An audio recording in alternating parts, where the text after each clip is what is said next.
In the shadow of war behind the cracked windows of Amsterdam, a young girl was fighting a different kind of battle.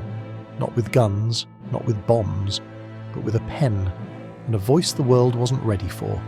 Yet. Her name was Anne Frank. She was born in 1929, a German Jewish girl full of laughter, curiosity and dreams. But when the Nazis rose to power, everything changed. Her family fled to the Netherlands seeking safety, but there was none to be found. In 1942, with persecution growing and Jews being taken from their homes, the Frank family vanished, into hiding. Behind a swinging bookshelf in her father's office building was a secret annex, dark, small, and silent. It would be their prison and their hope. For 2 years, Anne, her family and 4 others lived in fear. Every footstep above could mean discovery. Every whisper risked death. But in that suffocating silence, Anne wrote.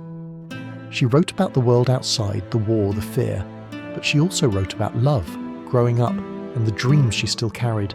Her diary became her friend, her therapist, her freedom. In its pages, she wasn't just a girl in hiding. She was alive. She believed, even in darkness, that people were still good at heart. But the war wasn't done with her. In August 1944, they were betrayed. Nazi officers stormed the annex. The Frank family was arrested and sent to concentration camps. Anne was separated from her father and eventually taken to Bergen-Belsen. There, in the cold, diseased barracks, she died at just 15 years old. Only weeks before the camp was liberated, she never saw freedom again, but her words did.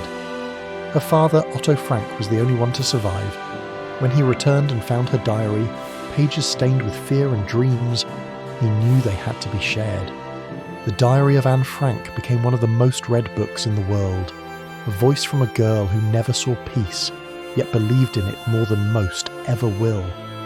Anne Frank never left that hidden annex, but her voice broke through the walls of time. She taught us that even in our darkest hours, we can still choose hope,